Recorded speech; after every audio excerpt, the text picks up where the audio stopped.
Una de las películas favoritas de mi familia y que animo a aquellos que puedan ahora en esta época de Navidad ver, es la serie de Crónicas de Narnia. Es una serie de 3 películas que resume probablemente 7 u 8 tomos de libros. Y en uno de los capítulos de Narnia, sobre todo en el que se llama La travesía del viajero del alba, escrita por este autor que fue ateo por muchos años, C.S. Lewis, y que a final de los 1800, principios del 1900, pues pudo venir a Cristo. Esta serie que él escribió de Narnia, entre otros libros que recomiendo, de C.S. Lewis, se desarrolla una conversación. No sé si usted es familiar o se ha familiarizado con esta película o esta serie de Crónicas de Narnia, pero hay una realidad y es de una joven, entre otros hermanos, Lucy, y Aslan es el león que es figura de Cristo en la historia. Perdone si usted no la ha visto, ya le estoy dando un spoiler, pero le animo a que lo vea. Pero hay una conversación que a mí me llama mucho la atención. De todos los diálogos, hay un diálogo que a mí me llama la atención, y es que Aslan tiene que partir y Lucy, que es la niña más pequeña, probablemente más delicada,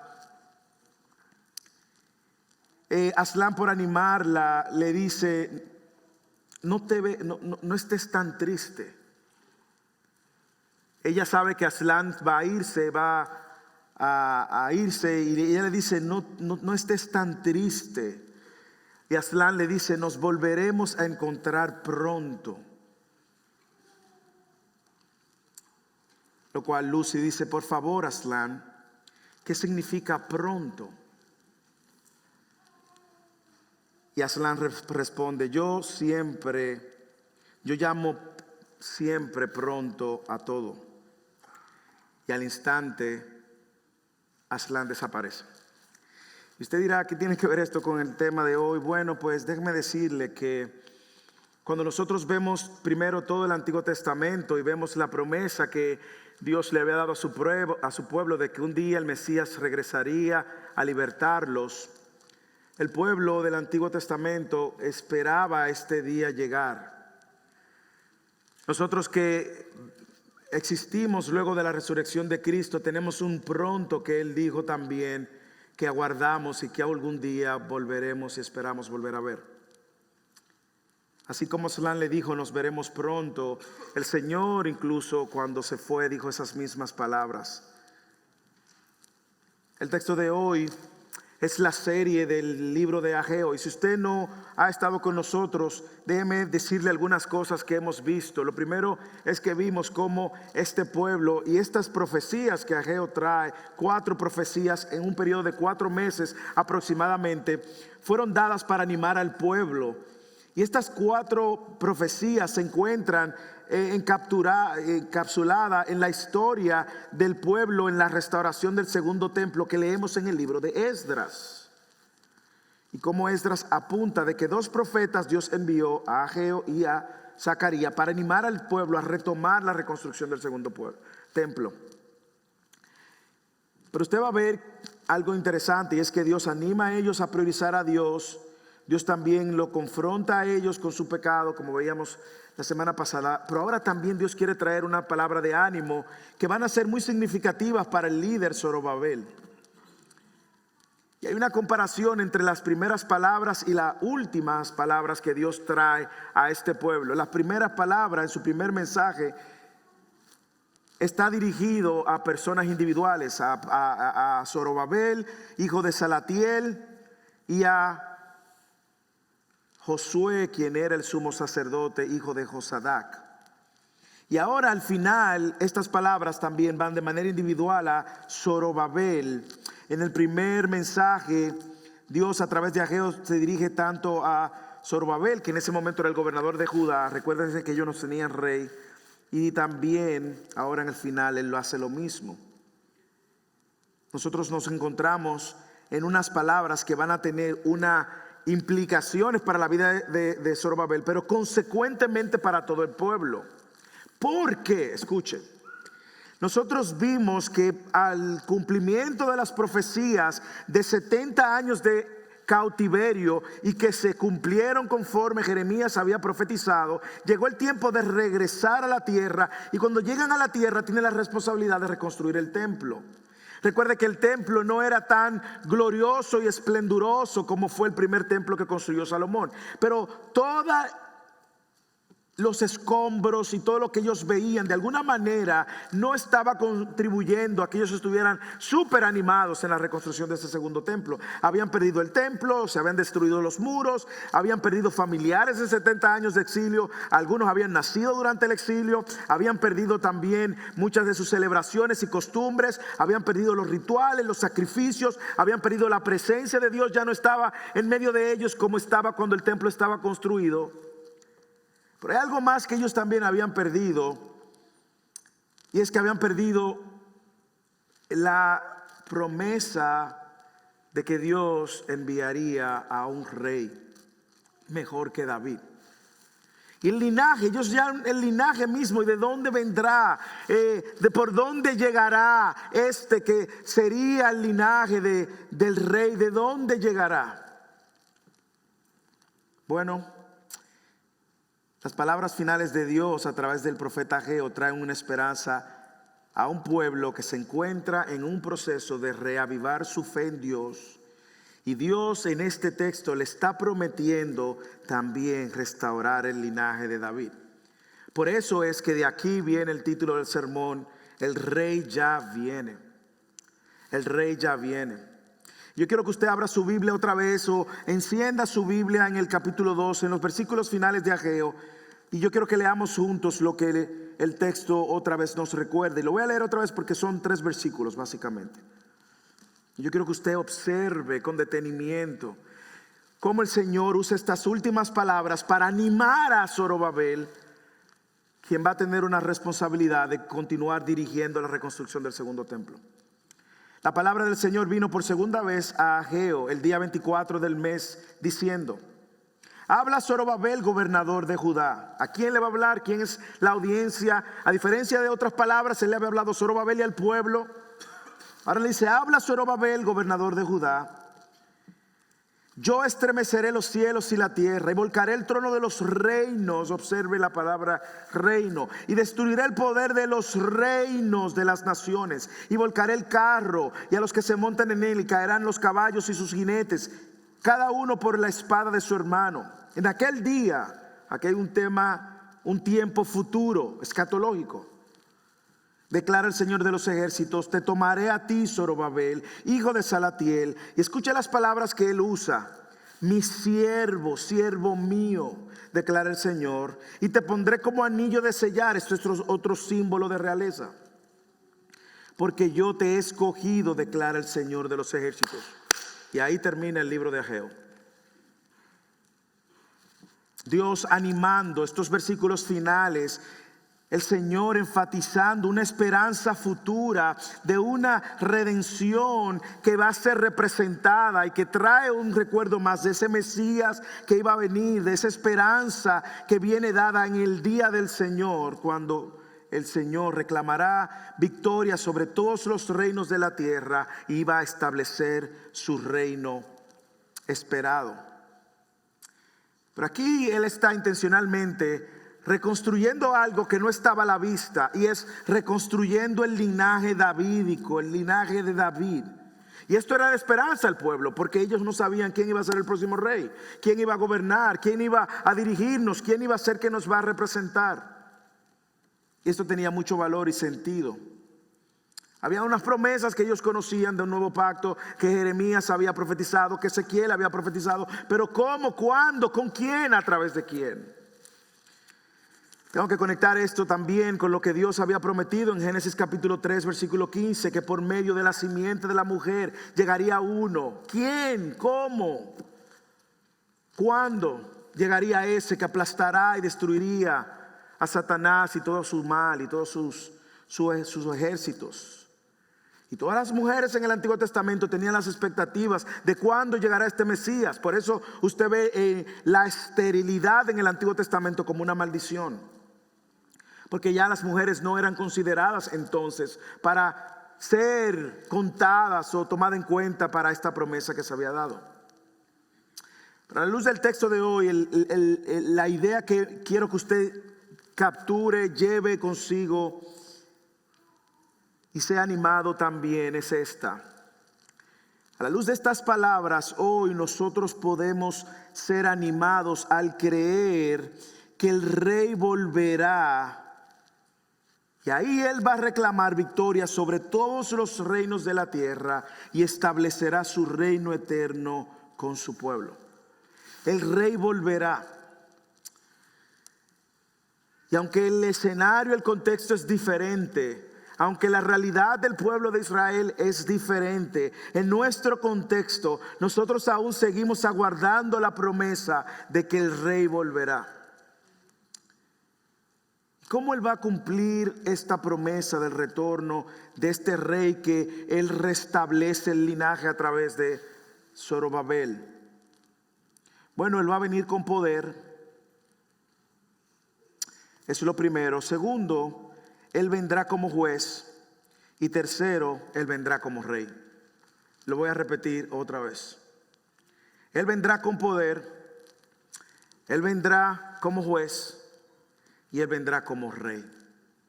Veamos juntos cada una de estas características. Versículo 20 y 21, Él vendrá con poder. Ese rey vendrá con poder. La palabra del Señor vino por segunda vez a Ageo el 24 del mes diciendo: habla a Zorobabel, gobernador de Judá, yo estremeceré los cielos y la tierra. Y no sé si usted puede seguir la secuencia, pero este mensaje Él se lo está dando el mismo mes que Él dio el mensaje anterior. El mismo mes. Algunos entienden que es como el 18 de diciembre del 520 antes de Cristo, lo que pueden trazar la historia. El mismo mes que Él había dado el tercer mensaje, llega el cuarto mensaje. Sin embargo, a diferencia del mensaje anterior, este mensaje iba dirigido a Zorobabel, gobernador de Judá, y consecuentemente a oídos del pueblo también. Pero fue estrictamente dirigido a Zorobabel. Probablemente Zorobabel necesitaba un estímulo para ser líder. Necesitaba también ser animado. Necesitaba ser empujado o apoyado por Dios mismo en esta gran tarea de dirigir un pueblo y enfrentar la oposición en el restablecimiento y reconstrucción del segundo templo. Y estas palabras de parte de Dios finales resumen algunas de las cosas que ya Él ha venido diciendo y que traían una esperanza de un futuro glorioso. Recordemos también que ya Él había hablado y había usado el término bendeciré. Si usted lee el versículo anterior, en el versículo 19, todavía la vid, la higuera, el granizo y el olivo no han dado su fruto, pero desde hoy yo los bendeciré.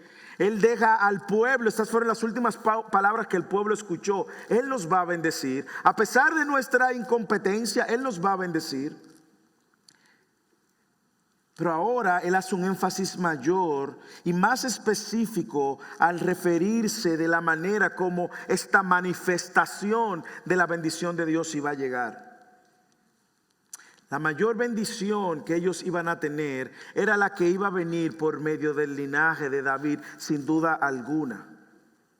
La mayor bendición que llegaría de Dios al sacudir el cielo y la tierra iba a ser la de este rey que se iba a establecer.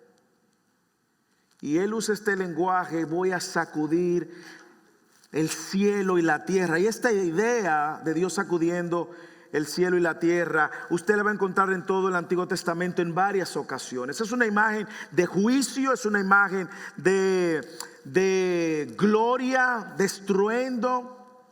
Es una palabra que ya Él ha usado en el capítulo 2, versículos 6 y 7.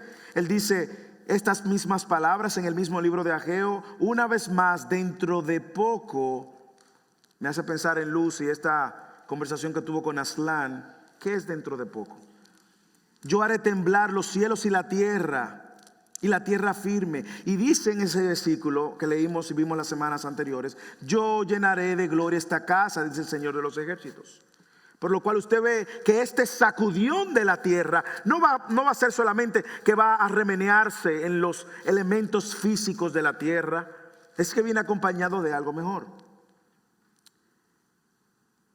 Esta frase, voy a hacer temblar, simboliza la manifestación poderosa que anticipa la llegada de Dios mismo como juez, que llega para sacudir la tierra y establecer una nueva tierra.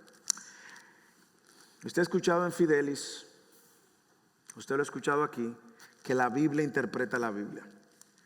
Déjenme mostrarles un texto que conecta esta verdad de que Dios viene con poder y que viene a establecer un mejor reino. Hebreos, capítulo 12, versículo 26 al 28. Está en la pantalla.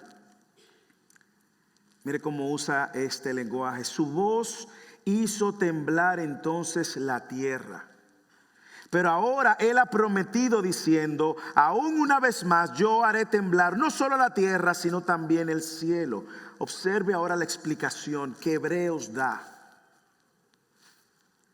Y esta expresión, aún una vez más, indica la remoción de las cosas movibles como las cosas creadas, a fin de que permanezcan las cosas que son inconmovibles. Por lo cual, puesto que recibimos un reino que es inconmovible, demostremos gratitud, mediante la cual ofrezcamos a Dios un servicio aceptable con temor y reverencia, porque nuestro Dios es fuego consumidor. Yo no sé si usted puede ver cómo Hebreos nos ayuda a entender la frase, llegaré y haré temblar el cielo y la tierra. Sí, eso implica que todo lo creado va a ser renovado por algo que es inconmovible. Y Dios le está recordando al pueblo que Él va a cumplir sus promesas, que Él vendrá de manera que la tierra será sacudida. Y va a ser sacudida con un propósito, no solamente para ver casas caerse. Va a ser sacudida para darle la llegada al rey que viene a establecer su reino. Déjeme demostrarlo por la escritura. Mateo capítulo 24, Jesús hablando del tiempo final. ¿Qué dice? Versículo 29. Pero inmediatamente después de la tribulación de estos días, el sol se oscurecerá, la luna no dará su luz, las estrellas caerán del cielo y las potencias de los cielos serán sacudidas. Entonces aparecerá en el cielo la señal del Hijo del Hombre, y todas las tribus de la tierra harán duelo y verán al Hijo del Hombre que viene sobre las nubes del cielo con poder y gloria. Así que la llegada del Rey viene con poder. Este sacudimiento del cual el profeta le está hablando a Zorobabel inició con la llegada de Cristo, pero va a tener su manifestación gloriosa con la segunda venida de Cristo. ¿Por qué lo sabemos? Bueno, porque no hemos visto luego de Zorobabel en la historia nada que haya acontecido donde el reino de Dios eterno prometido haya llegado. Y Dios quiere animarlo. Dios quiere animar a Zorobabel, que recuerde que aunque usted no lo vea, aunque ustedes no lo sientan, aunque ahora lo que estén viendo escombros, hay una promesa que yo les digo: yo volveré. Yo volveré y la tierra será sacudida y el cielo será sacudido. Mientras tanto, por ahora, trabajen en la reconstrucción del segundo templo. Y es probablemente la razón por la que él dice esto 2 veces en este libro tan corto de Ageo. Hermanos, ¿qué les trae a su corazón el saber que la llegada del Rey va a ser con poder? ¿Qué le hace pensar? Porque esto es algo inminente. Indiscutiblemente es algo que va a suceder. Pero ¿qué le hace pensar? ¿Cómo usted se siente? ¿Cómo usted se siente al saber que cuando el Señor regrese, el cielo y la tierra será sacudido? Me encanta que en la segunda carta de Pedro, que nosotros vimos antes del libro de Ageo, habla de que los elementos iban a ser destruidos también. Por lo tanto, usted lo ve en el Antiguo Testamento, lo ve en el Nuevo Testamento, y es algo que usted y yo debemos de esperar. gozosamente. Cuando el rey regrese, él regresará con poder y no habrá duda, para que no quepa la menor duda.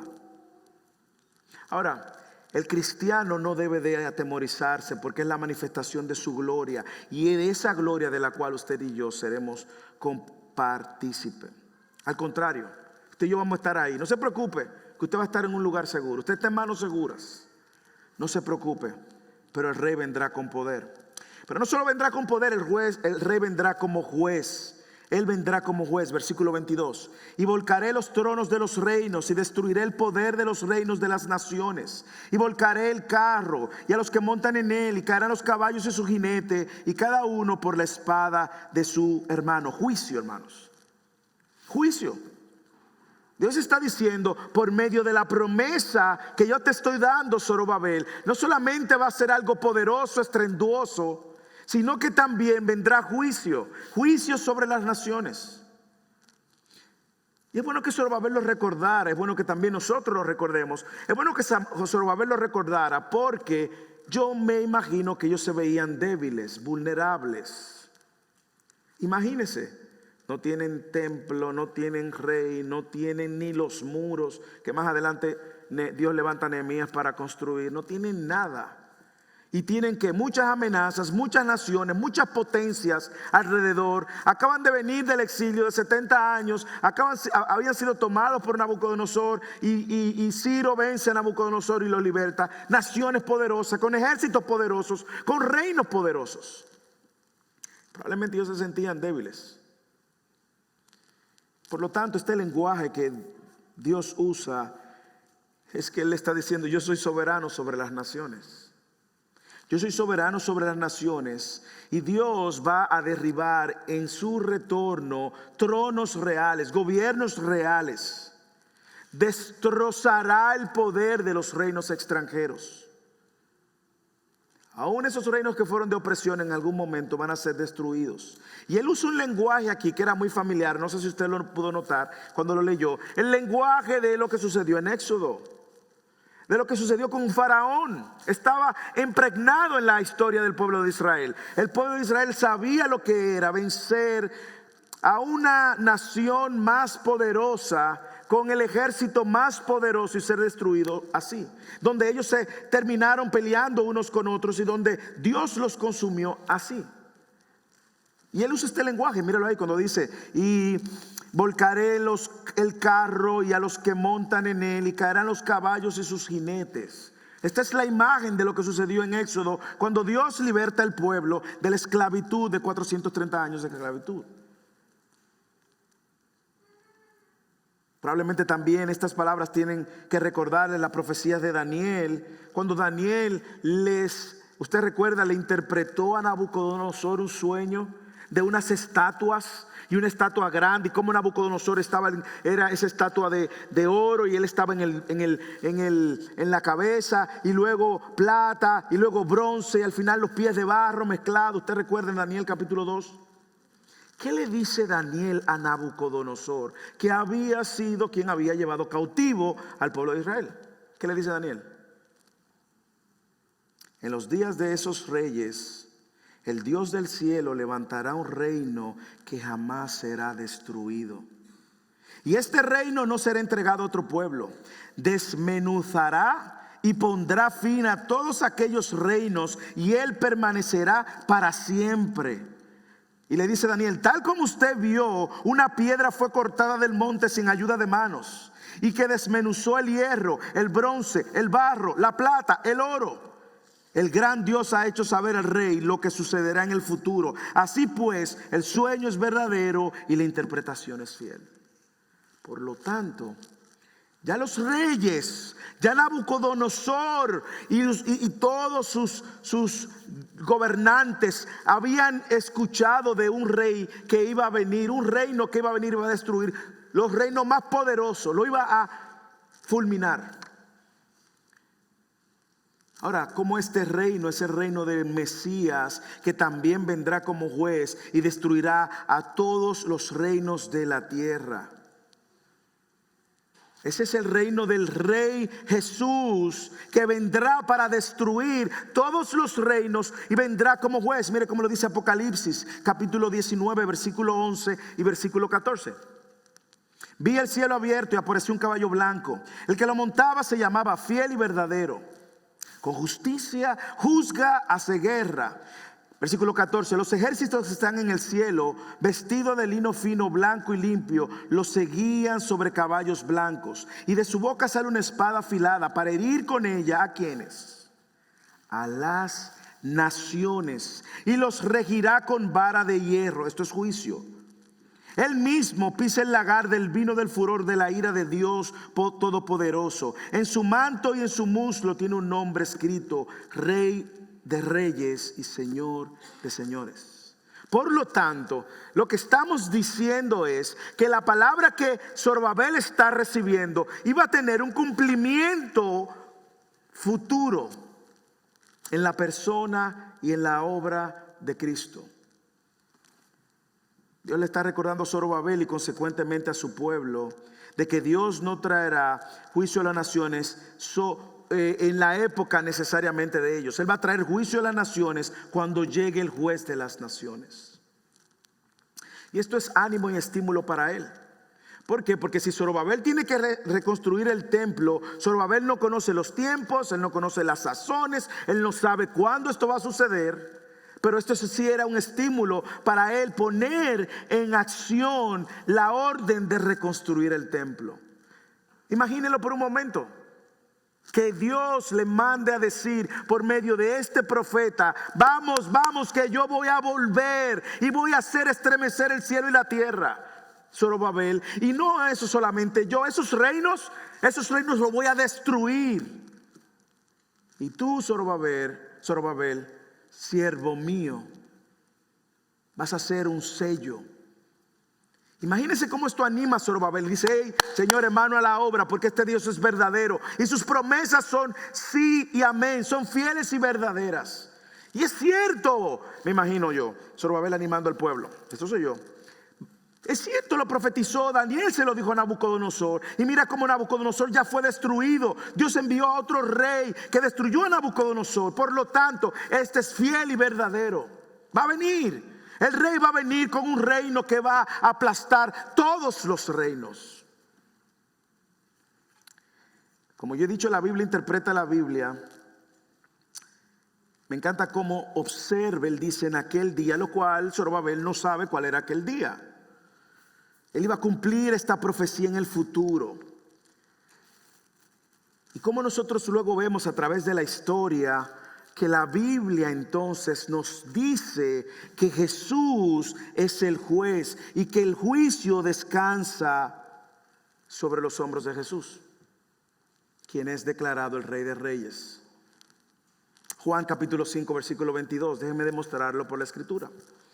Porque ni aun el Padre juzga a nadie, sino que todo juicio se lo ha confiado al Hijo, para que todos honren al Hijo así como honran al Padre. El que no honra al Hijo no honra al Padre que lo envió.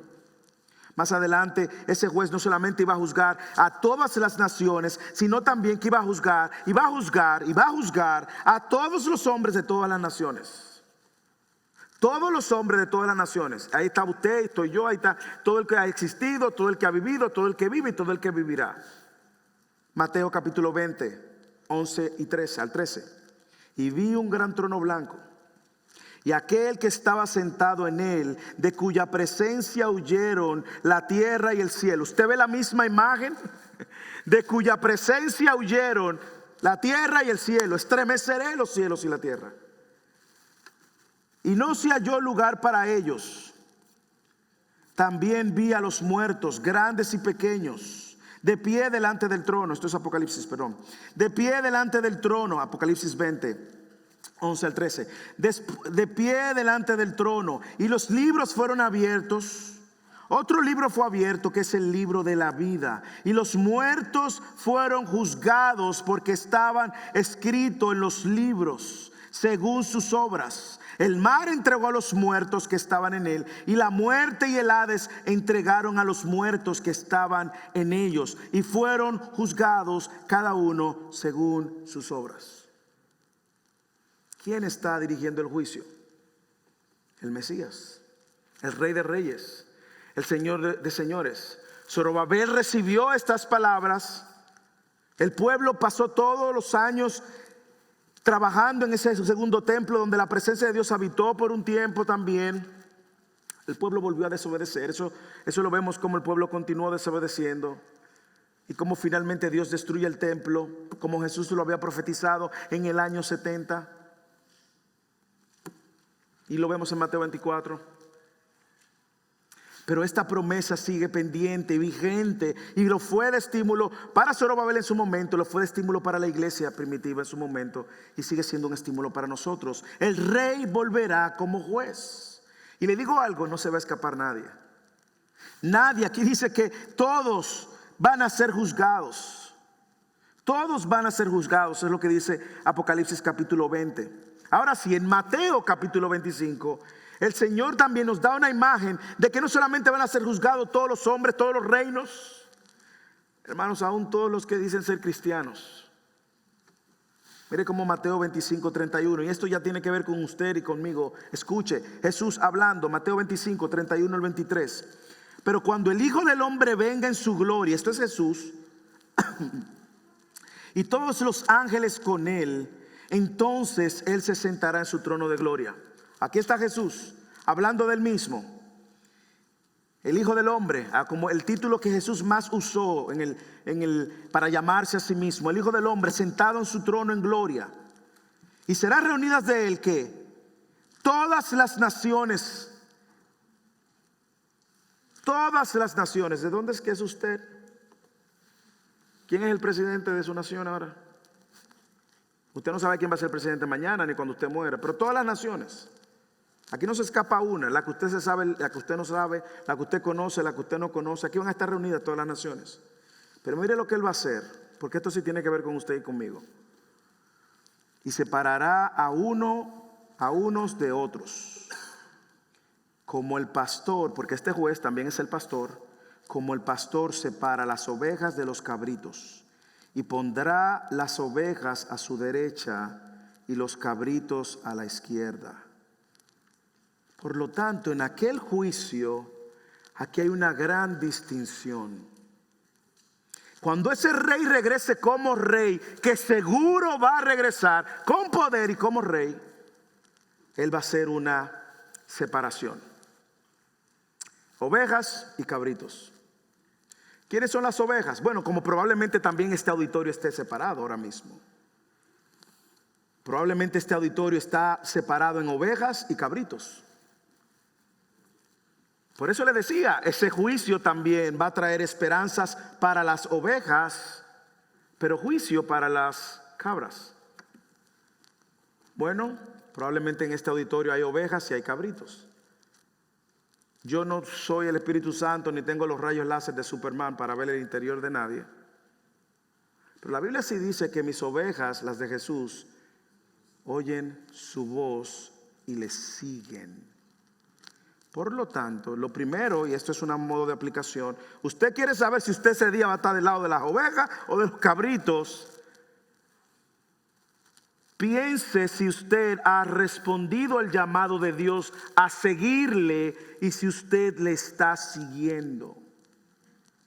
Y seguirle no es venir a la iglesia los domingos, donde todos lucimos ovejas.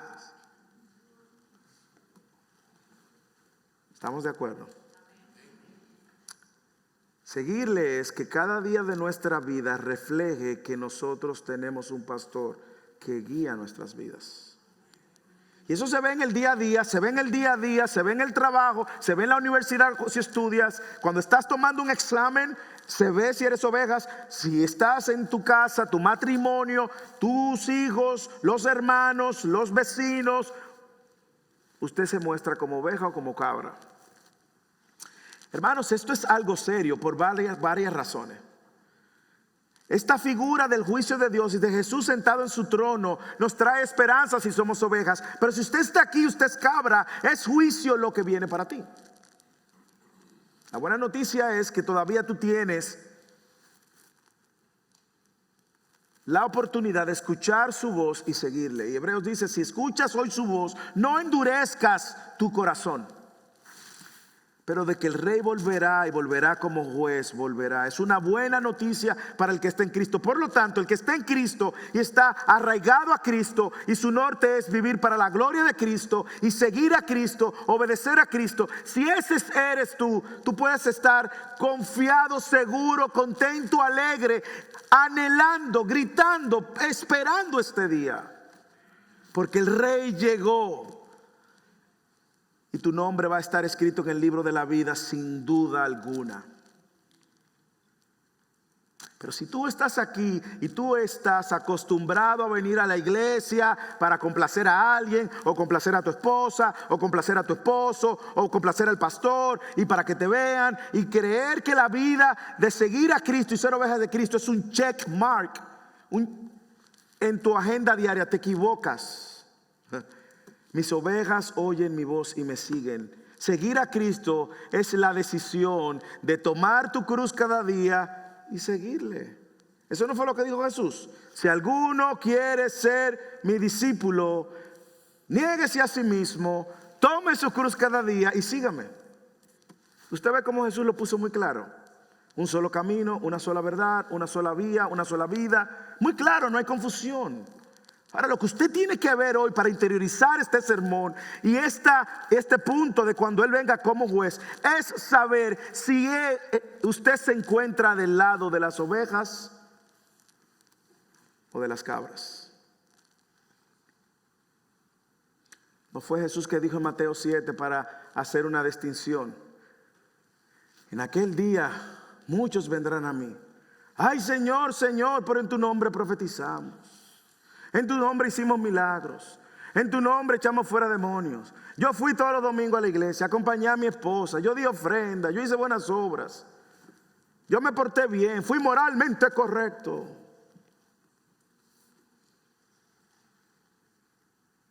No todo el que dice Señor, Señor, sino el que hace la voluntad de Dios. Por lo tanto, la manera de usted interiorizar esto es si usted está diligentemente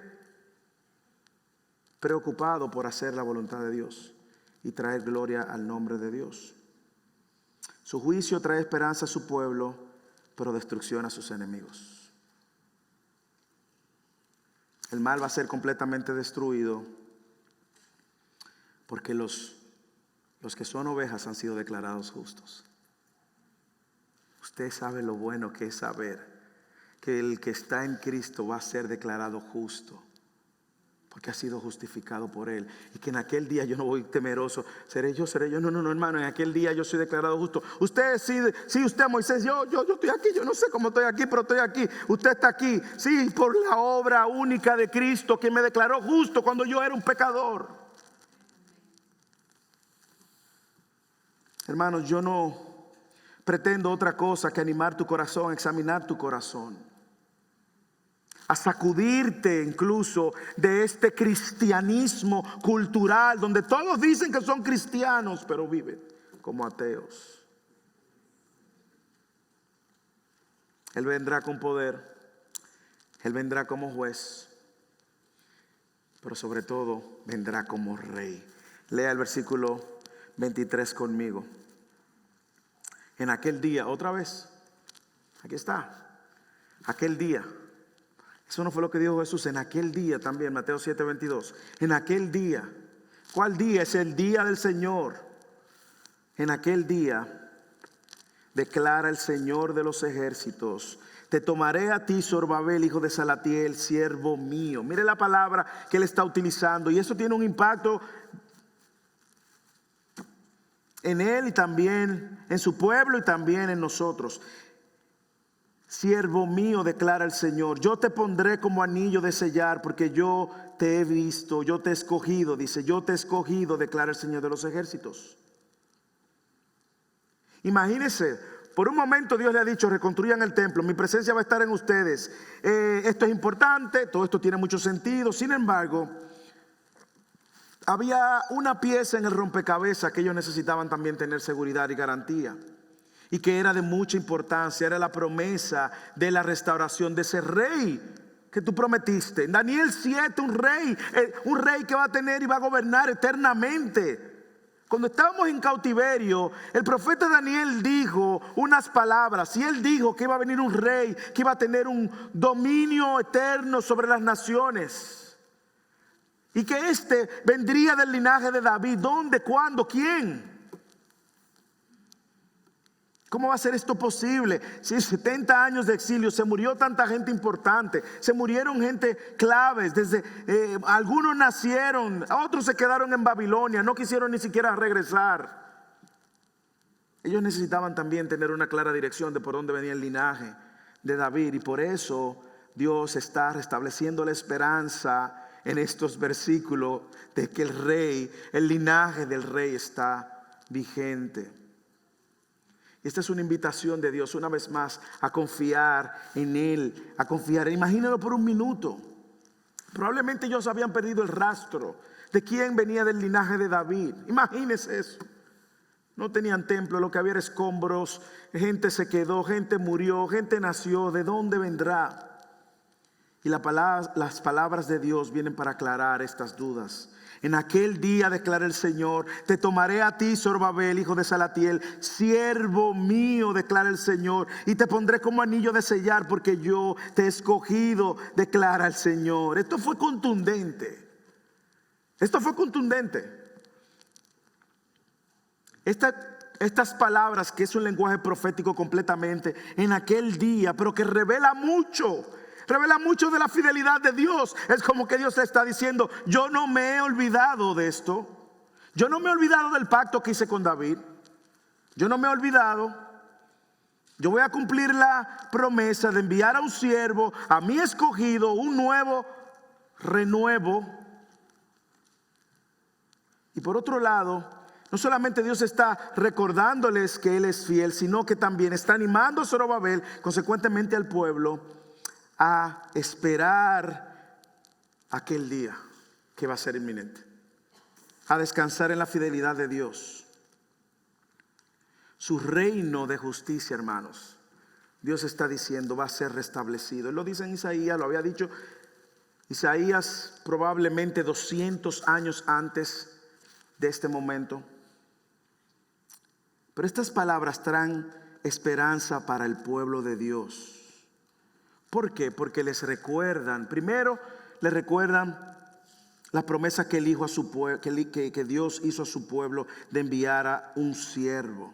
Te tomaré a ti, Zorobabel, hijo de Salatiel, mi siervo. Y déjame decirle, en el Antiguo Testamento esta palabra, mi siervo, frecuentemente señalaba a ese rey del linaje de David que vendría. Estas palabras no están aquí al azar para hacer sentir bien a Zorobabel. Estas palabras están retumbando en sus mentes y en sus corazones, recordando cosas que Dios había prometido. Es la palabra que Dios usó con Moisés, quien era el profeta más importante, y todavía lo es para los judíos, del Antiguo Testamento. Mi siervo. ¿A quién más Dios llamó su siervo en el Antiguo Testamento? A David. Y ahora le está diciendo a Zorobabel, siervo mío.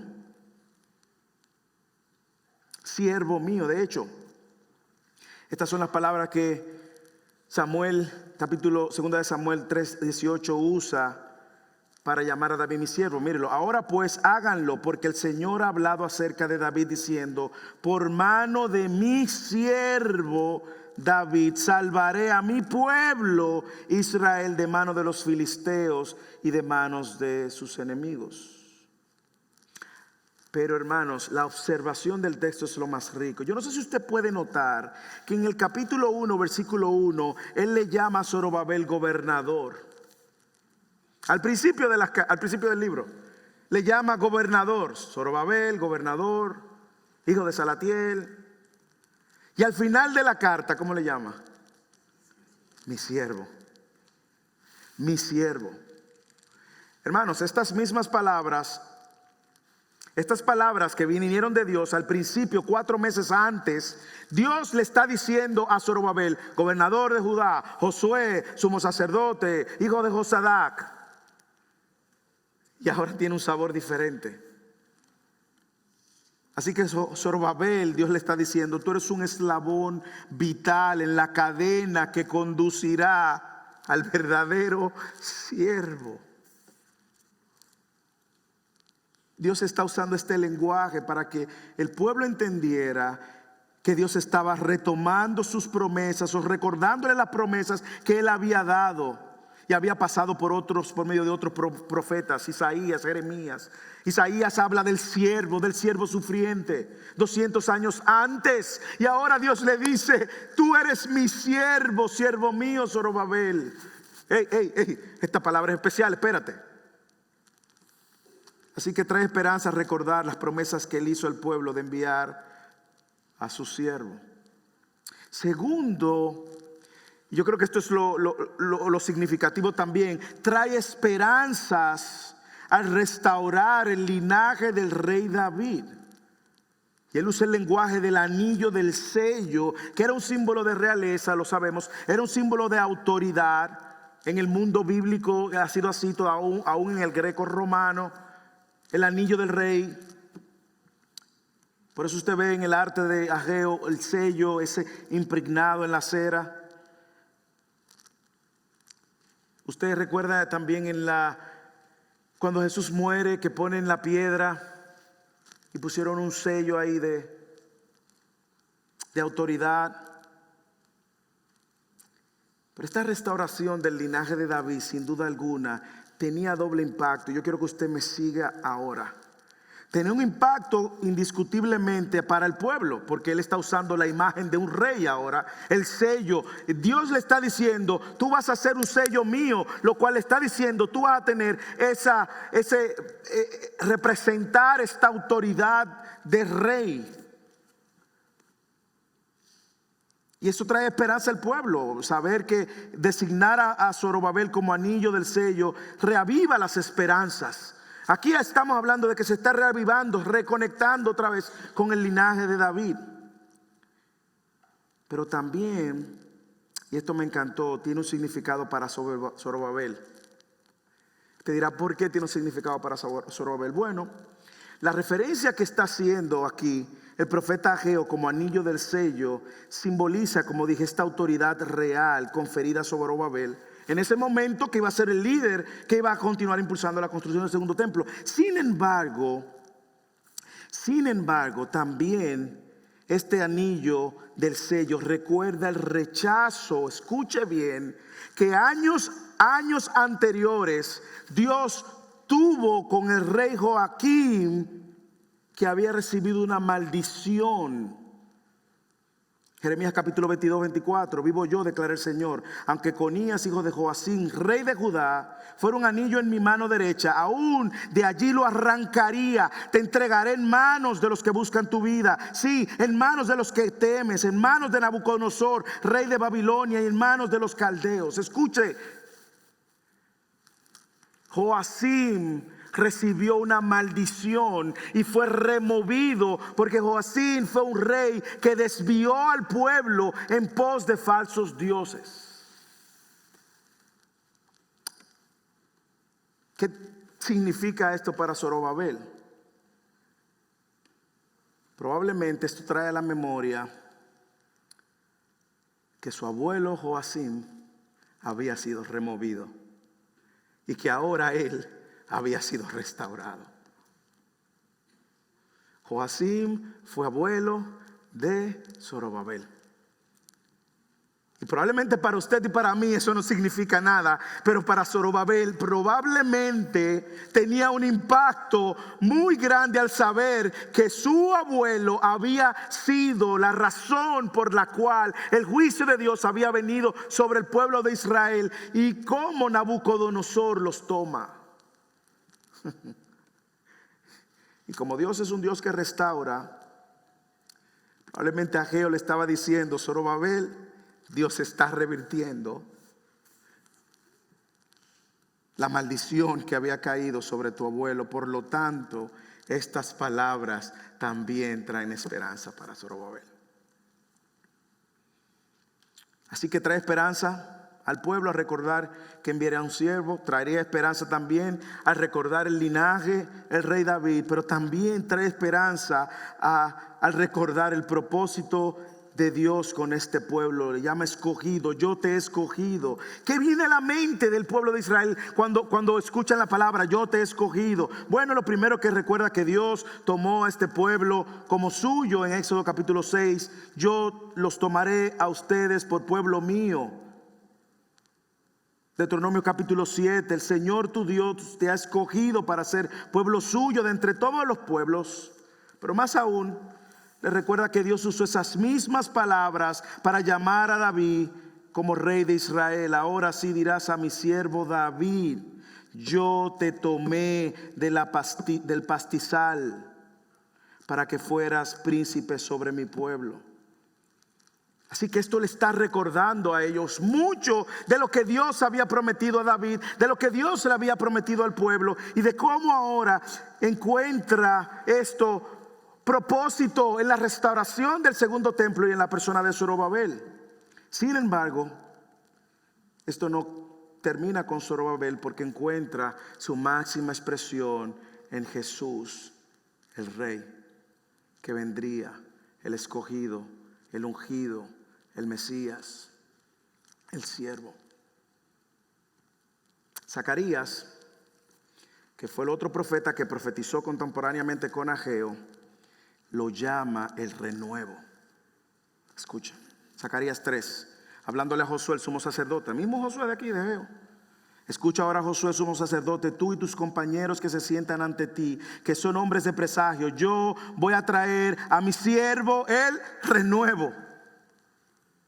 Zacarías capítulo 6 versículo 12. Así dice el Señor de los ejércitos: vendrá un hombre cuyo nombre es renuevo, porque él brotará del lugar donde está y reedificará el templo del Señor. Sí, él reedificará el templo del Señor, y él llevará gloria y se sentará y gobernará en su trono y será sacerdote sobre su trono. Y ahora consejo de paz. Yo quiero que usted trate de ponerse en el contexto. Por un lado, Ageo está diciendo que Zorobabel es mi siervo, siervo mío, y que él es el escogido. Y ahora, en la misma época, Zacarías dice: no, hay un renuevo que va a venir, y ese renuevo va a gobernar, y ese va a ser rey. Por lo tanto, esto nos lleva a una conclusión: la restauración de un rey que sería eterno no se iba a cumplir con Zorobabel. Y no podemos sugerir que Zorobabel en realidad iba a ser este rey, porque lo que demuestra la Biblia y la historia es que no lo pudo ser. En su momento lo animó para levantar el pueblo, pero en aquel día vendrá.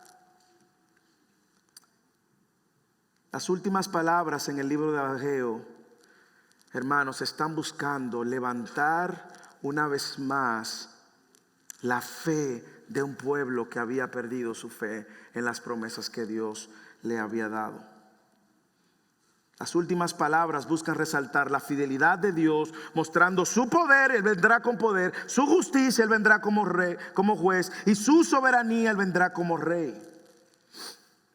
Dios está haciendo todo esto diciéndole: yo soy fiel, ustedes crean, trabajen y confíen, yo volveré, dice Dios.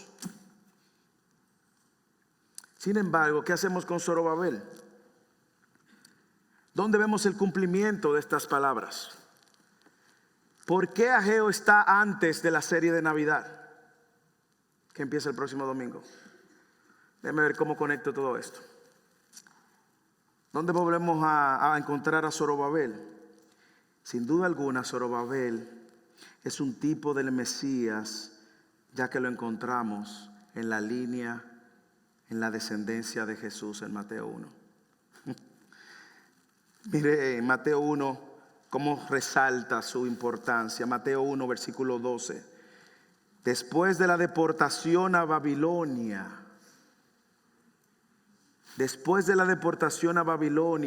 Jeconías fue padre de Salatiel, y Salatiel, ¿de quién?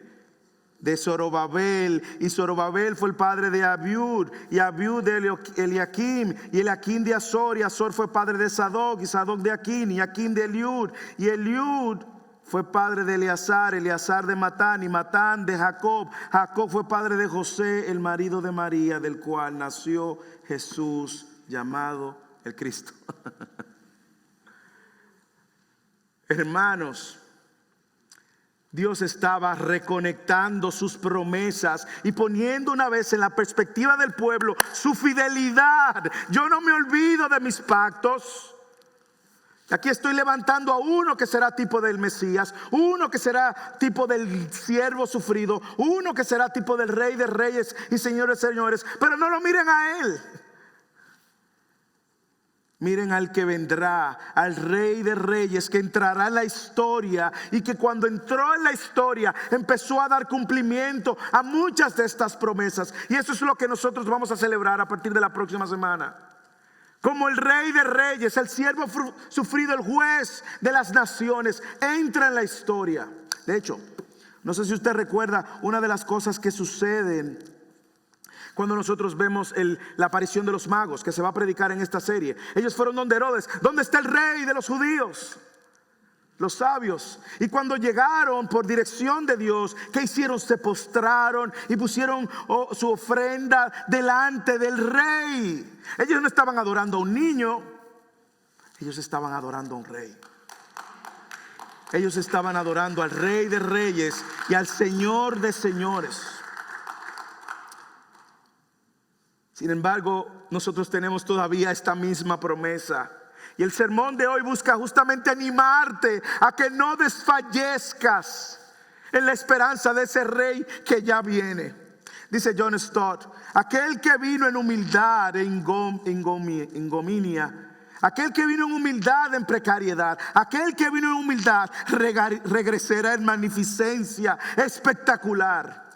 Ese que nació en un pesebre, que no tenía donde poner su cabeza, que no tenía donde dormir, que no tenía tumba donde lo enterraran. Ese que vino en humildad regresará con poder, con justicia y con gloria. El Rey de Reyes, el Señor de Señores, ya viene, iglesia. Hermanos, eso inició cuando Él vino y vivió una vida perfecta conforme a las Escrituras, y muere conforme a las Escrituras, y resucita conforme a las Escrituras. Pero hay otro gran día, aquel día viene, y ese día nos trae esperanza, hermanos. El cumplimiento de esto ya viene y nos impulsa hoy en el 2023 a ver el futuro con esperanza, al saber que sus promesas, estas dadas a Zorobabel, traen esperanza a su pueblo hoy, porque Dios promete volver con poder como juez y como rey. Él ha prometido a sus hijos la bendición de apartarlo en su derecha, como un buen pastor hasta el final de los días. Y ahí estará usted y estaré yo. Traerá paz a nuestros corazones, porque ya nos ha reconciliado con el Dios justo y santo. Así que, hermanos, no se deje intimidar por el rumbo que está tomando la historia. No se deje intimidar al ver que las cosas están saliendo mal y van de mal en peor. No se desanime si vemos cómo nuestra fe cristiana va a ser sacudida, cómo los cristianos van a ser perseguidos. No se desanime. Hermanos, no se desanime. Aun si usted sufre con su propia vida, no se desanime. Hermanos, resista un poco más, porque el día del Señor se acerca. Y cada día que pasa en esta tierra es un día más cerca de aquel día donde el Rey entrará y el universo se abrirá como una cortina, y veremos al Rey de Reyes descender en toda su gloria y su majestad. Él es el Rey, Él es el juez. Hermanos, Él es el Salvador. No te desanimes. Isaías capítulo 32 dice: porque Él es nuestro juez, el Señor es nuestro legislador, el Señor, Él es nuestro Rey, y Él nos salvará. Hermanos, si usted ha sentido desánimo al ver que las cosas en su vida, en su familia, en su economía, en sus relaciones con sus hijos no van como usted esperaba o le habían prometido, no se desanime. El Rey ya viene. El Rey ya viene, Él volverá. Y es ese mismo rey que dijo que moriría y resucitaría. Él dijo que volvería, créalo. Si usted hoy nos visita, no conoce a Jesús o nos has estado visitando y no sigues a Jesús, el llamado es para ti también.